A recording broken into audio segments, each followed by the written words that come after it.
So the preamble, we know that there are several negative impacts of COVID-19 on all social and economic sectors, such that employment, transport, tourism, sport, health services, education, but also with several positive impacts.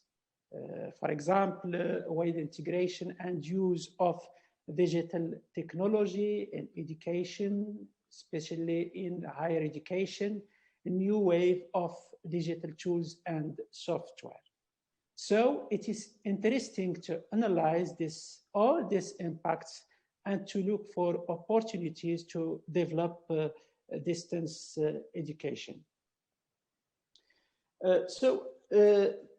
Digital in higher education in Morocco for COVID-19, I make a description relatively to 3 components.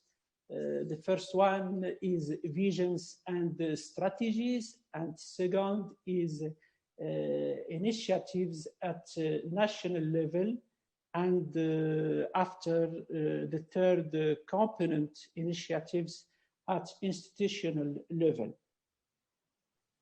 I began with the first component, visions and strategies. So digital occupies a privileged place in all educational reforms since 1999 with the National Education and Training Charter, the emergency program for the period 2009-2012, and the strategic vision for education reform for the period 2015 and 2030, and finally the framework law 51 and 17.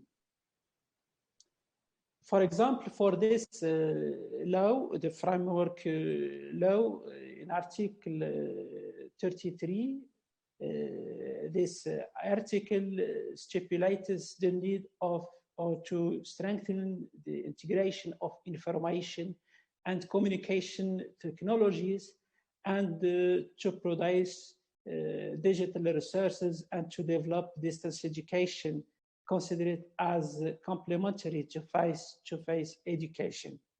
And we have also the Article 48. The state is obliged to develop partnership programs internationally to promote distant education.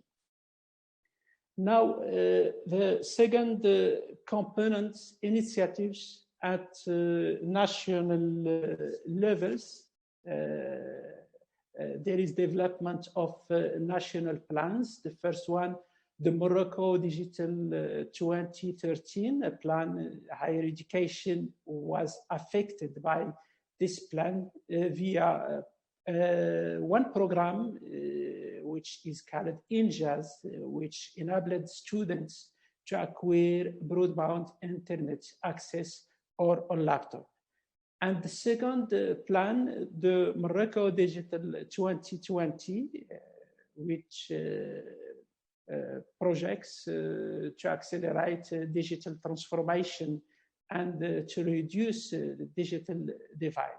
So about these 2 strategies, although supported by the Ministry of Industry, had many direct and indirect links to higher education. And there is another plan